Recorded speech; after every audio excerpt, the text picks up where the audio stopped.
అపరిష్కృత సమస్యల పరిష్కారానికి ఆరోగ్యశ్రీలో పనిచేస్తున్న ఆరోగ్య మిత్రుల సమ్మె బాట పట్టారు. తమ సమస్యలు పరిష్కరించాలంటూ నాగర్ కర్నూలు జిల్లా కేంద్రంలోని అంబేద్కర్ చౌరస్తాలో నిరసన వ్యక్తం చేశారు. అనంతరం అంబేద్కర్ విగ్రహానికి వినతి పత్రం అందజేశారు.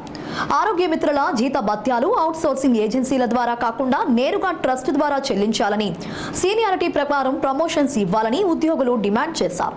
అంతేకాకుండా రాబోయే పీఆర్సీలో కనీస వేతనం 35,000తో పాటు టీఏ, డిఏ సౌకర్యం కల్పించాలని కోరారు.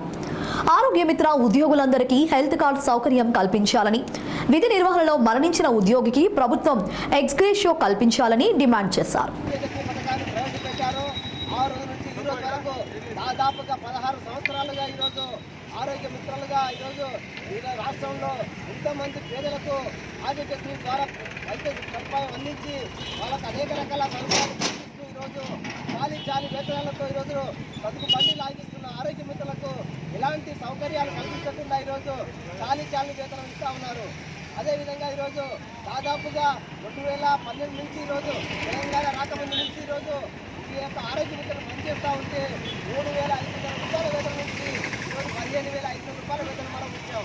అంటే ఈరోజు ప్రభుత్వం ఆరోగ్య మిత్రుల ప్రేమతోనో వారి పట్ల జాలితోనో ఈరోజు వేతనాలు పెంచలేదు. ఎన్నో పోరాటాలు, ఎన్నో ఉద్యమాల ఫలితంగా ఈరోజు చేస్తేనే ఇంత వేతనం వస్తూ ఉంది. ఈరోజు ఈఎస్ఐ కట్టుకోను 13,300 రూపాయల వేతనం ఈరోజు ఆరోగ్య మిత్రులకు వస్తూ ఉంది. అంటే కేవలం ఈరోజు పారిశుద్ధ్య సిబ్బందికి వస్తున్న వేతనం కూడా ఈరోజు ఆరోగ్య మిత్రులకు ఇస్తలేరంటే నిజంగా ఈరోజు ప్రభుత్వాలు అవలంబిస్తున్న విధానాలు ఏ విధంగా ఉన్నాయో ఒకసారి మనం పరిశీలన చేసుకోవచ్చు.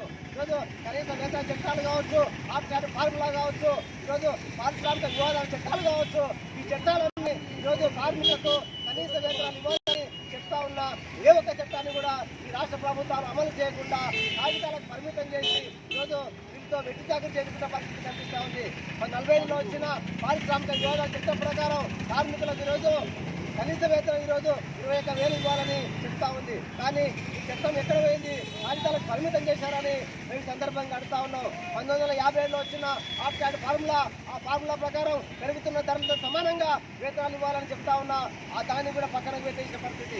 ఇన్ని రకాలుగా చట్టాలు వచ్చిన కార్మికులు మాత్రం తన దరిద్రంలో కనీస వేతనాలు లేక తీవ్రమైన ఇబ్బందులు పడుతూ ఈరోజు ప్రభుత్వాలకు వెట్టి చాకరీ చేస్తున్న పరిస్థితి కనిపిస్తూ ఉంది.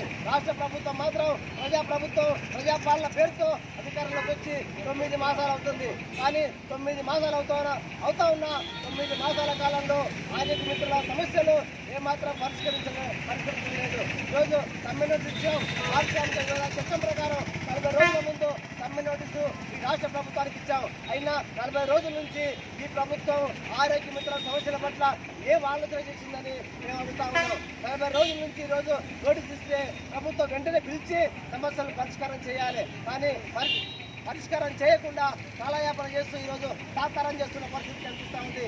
ఇప్పటికైనా ఈరోజు చర్చల పేరుతో రాష్ట్ర ప్రభుత్వం ఈరోజు మేము చర్చలు పిలుస్తాం, ఆరోగ్య మిత్రుల సమస్యలు పరిష్కారం చేస్తామని రాష్ట్ర ప్రభుత్వం చెప్తా ఉంది. నేను చెప్తా ఉన్నా ఈరోజు సిఐటిగా ఈరోజు ఆరోగ్య మిత్రుల సమస్యలు పట్ల సానుకూలంగా స్పందించకపోతే రేపటి నుంచి ఆరోగ్య మిత్రులు రాష్ట్ర వ్యాప్తంగా వెంటేసుకొని నిరవధిక సమ్మెకు కొనుక్కుంటారని ఈరోజు మేము హెచ్చరిక చేస్తా ఉన్నాం. ఇప్పటికైనా రాష్ట్ర ప్రభుత్వం వెంటనే స్పందించి ఈరోజు వారి సమస్యలు పరిష్కారం చేయాలి. ముఖ్యమంత్రి మాత్రం గ్రామీణ ప్రాంతం నుంచి వచ్చారు, నేను అందరి కష్టాలు తెలుసు, ఈరోజు అందరి బాధలు తెలుసు అని ఈరోజు పెద్ద మాటలు మాట్లాడుతూ ఉన్నాడు. కానీ ఈరోజు ఆరోగ్య మిత్రులు కేవలం 13,000 రూపాయల వేతనంతో పనిచేస్తూ ఉంటే ఈ రాష్ట్ర ముఖ్యమంత్రికి కనిపించడం లేదని మేము సందర్భంగా అడుగుతా ఉన్నాం. కాబట్టి ఇప్పటికైనా తెలంగాణ రాష్ట్ర ప్రభుత్వం వెంటనే ఆరోగ్య మిత్రుల పట్ల సానుకూలంగా స్పందించి వారి యొక్క సమస్యలు పరిష్కరించకపోతే రేపటి నుంచి ఈ సమ్మెను పెద్ద ఎత్తున కొనసాగిస్తామని వారికి అండగా